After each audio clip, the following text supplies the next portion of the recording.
بات کرتے ہیں میرے آقا مدینے والے مصطفیٰ صلی اللہ تعالیٰ علیہ وسلم کی شان اقدس کی، پیارے آقا کی اسپیشلٹیز کی۔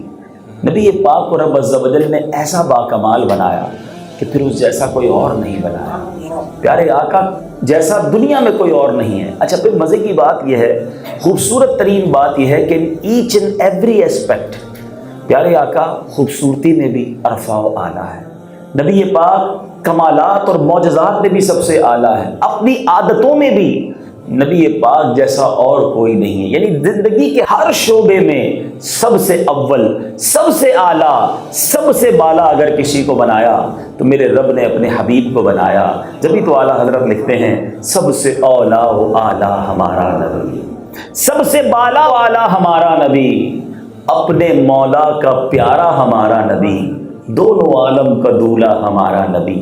سبحان اللہ، ایسی شان ہے نبی پاک علیہ الصلوۃ والسلام کی کہ اگر فقط پیارے آقا کی خوبصورتی پر بات کی جائے تو ساری دنیا کے حسین ایک طرف، میرے آقا کا حسن ایک طرف۔ حضرت یوسف علیہ الصلوۃ والسلام جو ہیں سب سے زیادہ حسین کہلائے، مگر میرے نبی کا حسن کا عالم یہ ہے کہ مولانا حسن رضا خان صاحب لکھتے ہیں نا، ایسا تجھے خالق نے طرح دار بنایا، ایسا تجھے خالق نے طرح دار بنایا، یوسف کو تیرا طالب دیدار بنایا، کونین بنائے گئے سرکار کی خاطر، کونین کی خاطر تمہیں سرکار بنایا۔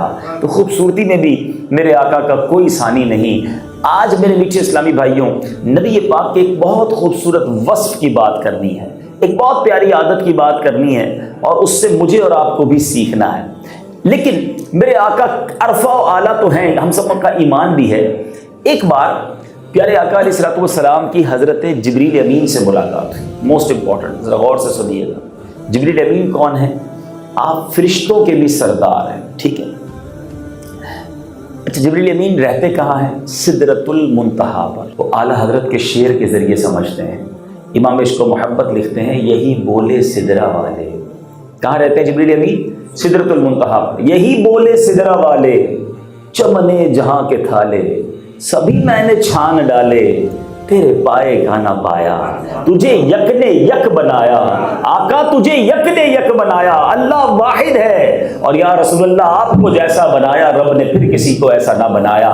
تو نبی پاک کی شان یہ ہے۔ اور جبریل امین نے جب سارا جہان دیکھا ہے، سارے نبی دیکھے، مگر پیارے آقا سے محبت کا عالم کیا تھا، سنو نبی پاک کی شان کیا ہے۔ سبحان اللہ، جبریل امین تمام انبیاء کے پاس آئے، چند انبیاء کے پاس کتنی بار آئے یہ بتاتے ہیں۔ حضرت آدم علیہ الصلوۃ والسلام کے پاس جبریل امین 12 مرتبہ آئے، حضرت سیدنا ادریس علیہ نبینا علیہ الصلوۃ والسلام کے پاس 4 بار آئے، حضرت سیدنا نوح علیہ نبینا علیہ الصلوۃ والسلام کے پاس 50 مرتبہ آئے، حضرت سیدنا ابراہیم علیہ الصلوۃ والسلام کے پاس 42 مرتبہ آئے، حضرت سیدنا موسیٰ علیہ نبینا علیہ الصلوۃ والسلام کے پاس 400 مرتبہ حاضری دی، حضرت عیسیٰ روح اللہ علیہ نبینا علیہ الصلوۃ والسلام کے پاس 10 بار حاضری دی۔ اب میں بتاتا ہوں کونین کے والی رب کے حبیب کے دربار میں کتنی بار آیا ہے۔ علماء فرماتے ہیں 24,000 بار جبریل امین حاضر ہوئے ہیں۔ جی ہاں، 24,000 مرتبہ۔ شہنشاہ سخن مولانا حسن رضا خان صاحب اپنے ایک ہی شعر میں بتا دیتے ہیں، فرماتے ہیں بات یہ ہے کہ جب سے نبی پاک کو دیکھا تھا اس کے بعد بغیر ملے چین نہیں آتا تھا۔ پیارے آقا کے ایسے گرویدہ ہو گئے کہ بار بار سدرۃ المنتہا کو چھوڑتے، بار بار قدموں میں حاضر دیتے۔ شہنشاہ سخن لکھتے ہیں، بے لقائے یار ان کو چین آ جاتا اگر، بے لقا، لقا کہتے ملاقات، بے لقائے یار ان کو چین آ جاتا اگر، بار بار آتے نہ یوں جبریل سدرہ چھوڑ کر، یعنی سدرۃ المنتہا چھوڑتے اور آقا کے قدموں میں حاضر ہو جاتے۔ تو ایسے اسپیشل، ایسے کریم اور ایسے مبارک آقا ہیں ہمارے کہ فرشتوں کا جو سردار ہے وہ بھی نبی پاک کے قدموں میں حاضری دینا اپنے لیے کتنا بڑا شرف سمجھتا۔ بہرحال معجزات پر بات کی جائے، اسپیشلٹیز پر بات کی جائے تو بہت کچھ ہے کلام کرنے کے لیے، مگر آج جس ٹاپک کو ہم نے چوز کیا ہے، نبی پاک کی جس عادت کریمہ کو سلیکٹ کیا ہے، جس پر آج ہم بات کریں اور اپنی زندگی میں بھی امپلیمنٹ کریں۔ بہت سارے بیانات بھی سنے، محفلوں میں شرکت بھی کی، امپلیمنٹیشن کیا ہوا؟ میں نے اور آپ نے اپنی ذات میں شامل کیا کیا؟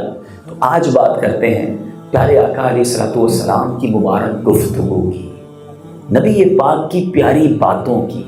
پیارے آقا کی باتیں کیسی تھی، نبی پاک ارشادات کیسے فرماتے؟ شاعر لکھتا ہے نا، اللہ اللہ حضور کی باتیں مرحبا رنگ و نور کی باتیں، چاند جن سے ضیاءیں لیتا ہے اور تارے سلام کہتے ہیں۔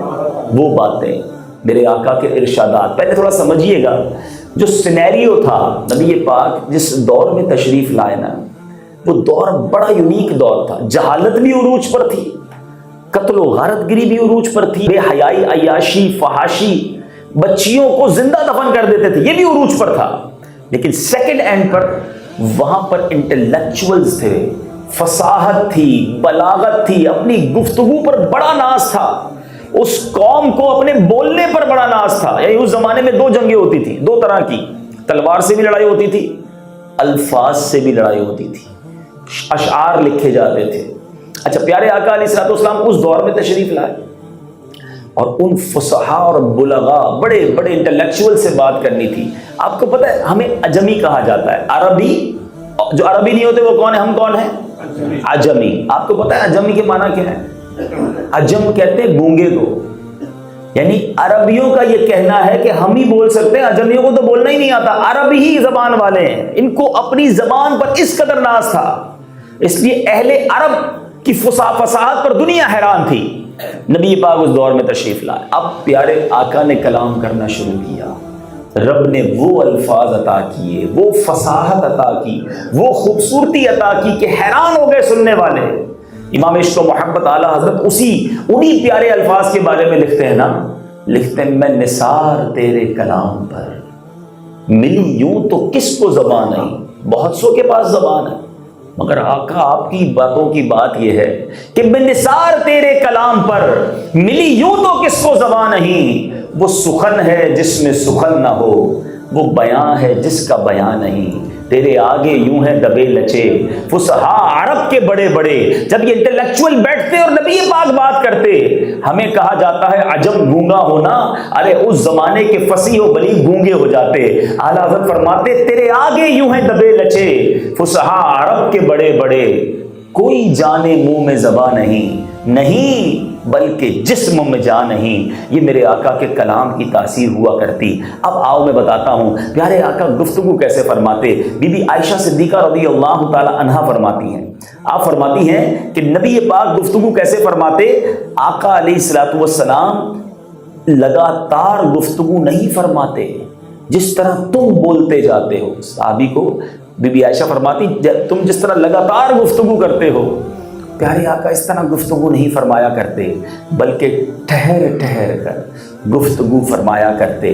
آپ علیہ الصلوۃ والسلام کے پاس جو بیٹھا ہوتا وہ اس گفتگو کو یاد کر سکتا تھا، بلکہ نبی پاک کے الفاظ اتنے واضح ہوتے تھے کہ بی بی عائشہ فرماتی ہیں اگر کسی کو شمار کرنا ہوتا، پیارے آقا علیہ الصلوۃ والسلام کے الفاظ کاؤنٹ کرنے ہوتے تو وہ الفاظ بھی کاؤنٹ کر لیتے۔ یہ انداز تھا نبی پاک علیہ الصلوۃ والسلام کی گفتگو کا۔ اسی طرح پیارے آقا علیہ الصلوۃ والسلام کی گفتگو کا ایک اور وصف یہ تھا کہ اگر کوئی امپورٹنٹ بات کہنی ہوتی تو اسے 3 بار ریپیٹ فرماتے تاکہ سامنے والا اسے اچھی طرح سمجھ بھی لے، یاد بھی کر لے۔ اچھا، پھر گفتگو کے دوران کیا کرتے؟ حضرت ام دردہ رضی اللہ تعالیٰ عنہ اپنے شوہر حضرت ابو دردہ کو دیکھتی کہ میرے شوہر جب بھی مجھ سے بات کرتے ہیں تو مسکرا کر بات کرتے ہیں، تو پوچھا کہ آپ مجھ سے بات کرتے ہو ہر وقت مسکراتے ہیں؟ کہا میں نے نبی پاک علیہ الصلوۃ والسلام کو دیکھا ہے وہ جب بھی گفتگو فرماتے ہیں تو مسکراتے ہیں۔ سوچئے کیا ہم مسکراتے ہیں؟ لوگ کہتے ہیں نہیں جناب روب ہونا چاہیے، دبدبا ہونا چاہیے۔ نہیں میرے میٹھے اسلامی بھائی، مسکرانا میرے آقا کی سنت ہے، مگر بدقسمتی ہے کئی ایسے لوگ ہیں جن کو ہم نے زندگی بھر مسکراتے نہیں دیکھا، پتہ نہیں مسکراتے بھی ہیں کہ نہیں مسکراتے۔ حالانکہ مسکرانا پیارے آقا کی سنت ہے، اور مسکراتا چہرہ سب کو اچھا لگتا ہے۔ جب آپ کو مسکراتا چہرہ اچھا لگتا ہے آپ مسکرائیے، آپ بھی اچھے لگنے لگ جائیں گے، آپ بھی لوگوں کو اچھے لگیں گے۔ تو پیارے آقا کی سنت کی نیت سے مسکرائیں۔ ویسے ہی کئی لوگ مسکراتے رہتے ہیں، ثواب نہیں ملے گا، لیکن اگر یہ نیت ہو کہ میں اس لیے مسکرا رہا ہوں کہ میرے آقا بھی مسکراتے، آپ کو ہر بار مسکرانے پر سنت کا ثواب ملے گا۔ جس کی تسکین سے روتے ہوئے ہنس پڑے، تبسم کیسا تھا؟ جس کی تسکین سے روتے ہوئے ہنس پڑے، اس تبسم کی عادت پہ لاکھوں سلام۔ اسی طرح پیارے آقا علیہ الصلوۃ والسلام طویل خاموشی فرماتے، کم گفتگو فرماتے۔ اب میں اور آپ غور کریں، صبح اٹھنے سے لے کر رات سونے تک، کئی لوگ تو دن میں بھی اتنا بولتے ہیں کہ بیچارے پھر نیند میں بھی بول رہے ہوتے ہیں، لیکن چلے نیند کا ہم پیریڈ نکال دیتے ہیں، اس کے بعد جو جاگنے کا پیریڈ ہے اس میں ہم خاموش زیادہ رہے یا بولے زیادہ؟ نبی پاک علیہ الصلوۃ والسلام خاموش زیادہ رہتے، اور خاموش آدمی باوقار ہوتا ہے۔ بہت زیادہ بولنے والے سے لوگ تنگ آ جاتے ہیں۔ آپ کو بھی پریکٹس ہوگی، مجھے بھی پریکٹس ہے۔ کچھ لوگوں کو لوگ فون نہیں اٹھاتے، ارے بھائی اس کا فون اٹھایا تو آدھے گھنٹے سے پہلے انہوں نے فون نہیں رکھنا، بلکہ ان سے کام بھی ہوتا ہے نا۔ اب یہ بڑی اچھی فیسلٹی واٹس ایپ کی آ گئی ہے کہ اگر آپ کو 15-20 سیکنڈ کا کوئی پیغام دینا تو پیغام دے دیں، ورنہ آپ نے وہی 15 سیکنڈ کے پیغام کے لیے ان کو فون کر لیا تو 20 منٹ سے پہلے فون نہیں رکھیں گے۔ اتنی گفتگو نہیں کرنی چاہیے، ضروری بات ہے، ٹھیک ہے، لوگ نہیں پسند کرتے زیادہ لمبی کرنے والے کو۔ ایک بہت خوبصورت جملہ ہے، اللہ کرے یاد بھی رہ جائے اور مجھے اور آپ کو عمل بھی نصیب ہو۔ فرماتے ہیں اتنا مت بولو کہ لوگ چپ ہونے کا انتظار کریں، اتنا مت بولو کہ لوگ چپ ہونے کا انتظار کریں، اتنا بول کر چپ ہو جاؤ کہ لوگ دوسرے بول سننے کا انتظار کریں کہ یار پھر بولو، کیا بات کی، تھوڑا سا اور فرمائیے، کیا پیاری آپ نے بات کی۔ بندہ اتنا بولے کہ اگلا کہے یار یہ چپ کب ہوگا، کوئی میوٹ کا بٹن مل جائے تو دبا دوں، وہ چپ ہی نہیں ہوتے۔ تو ایسا نہیں ہونا چاہیے، ہماری ذات کسی کے لیے تکلیف کا باعث نہ بنے۔ اور زیادہ بولنا جو ہے نا، غلطیاں بھی زیادہ اسی سے ہوتی ہیں، جو زیادہ بولتا ہے نا اسی سے زیادہ غلطیاں ہوتی ہیں۔ امیر علیہ سنت بڑی پیاری بات فرماتے ہیں کہ آپ چپ رہ کر شاید کبھی نہیں پچھتائے ہوں گے، لیکن بول کر کئی بار پچھتائے ہوں گے۔ پھر خیال آتا ہے یار نہ بولتا تو اچھا تھا، بھائی کو یہ کہہ دیا، والدہ کو میں نے یہ کہہ دیا، اپنے والد کو میں نے یہ جواب دے دیا، ارے اپنے پارٹنر کو میں نے یہ کہہ دیا۔ رشتہ داریاں ختم، پارٹنرشپ ختم، لڑائیاں ہو جاتی ہیں، بندہ موقع پر بول دیتا ہے، وہ بول دیتا ہے جو نہیں بولنا تھا، اور یہ غلط بولنا انسان کو بروا دیتا ہے۔ جبھی تو بہت خوبصورت نعرہ دعوت اسلامی کے مدنی ماحول میں لگایا جاتا ہے نا، پہلے تولو بعد میں بولو۔ ہم بولنے کے بعد تول رہے ہوتے ہیں، اوئے ہوئے یہ کیا بول دیا، اور پہلے تول لیتے نا، پہلے سوچ لیتے کہ میں بولنے جا رہا ہوں یہ ٹھیک ہے کہ نہیں۔ تو اے میٹھے اسلامی بھائیوں، میلاد منانے والوں، ہم میلاد ضرور منائیں، مگر ایٹ لیسٹ نبی پاک کی پیاری پیاری جو عادتیں ہیں، شب و روز کی عادتیں ہیں، اس کو تو اپنی ذات میں امپلیمنٹ کرتے جائیں نا، کہ مسکرائیں، ٹھہر ٹھہر کر بولیں۔ اچھا دوست بھی وہ ہوتا ہے جو زیادہ سننے والا ہو۔ ہم سمجھتے ہیں میں ہی سناؤں گا، کسی کی نہیں سنوں گا، بندہ بات کاٹ دیتا ہے، رکو رکو مجھے پتا ہے، ارے میں بتاتا ہوں، نہیں نہیں ایسا نہیں ہے، اگلے کو بولنے ہی نہیں دیتے۔ نہیں، پیارے آقا کی یہ بھی سنت تھی کہ جب نبی پاک سے کوئی بات کرتا نا تو پیارے آقا خاموش رہتے جب تک وہ اپنی بات پوری نہ کرتا، بلکہ کوئی کان میں آواز دیتا نا تو نبی پاک اس کی طرف متوجہ ہو جاتے، جب تک وہ اپنی بات کمپلیٹ نہ کرتا پیارے آقا چہرہ انور نہ ہٹاتے۔ کوئی ہاتھ ملاتا نا، پیارے آقا اس وقت تک اپنا ہاتھ جدا نہ کرتے جب تک سامنے والا جدا نہ کر لے۔ یہ انداز، یہ اخلاق، یہ وہ شفقتیں تھیں کہ صحابہ دیکھتے جاتے اور دیوانے ہوتے جاتے۔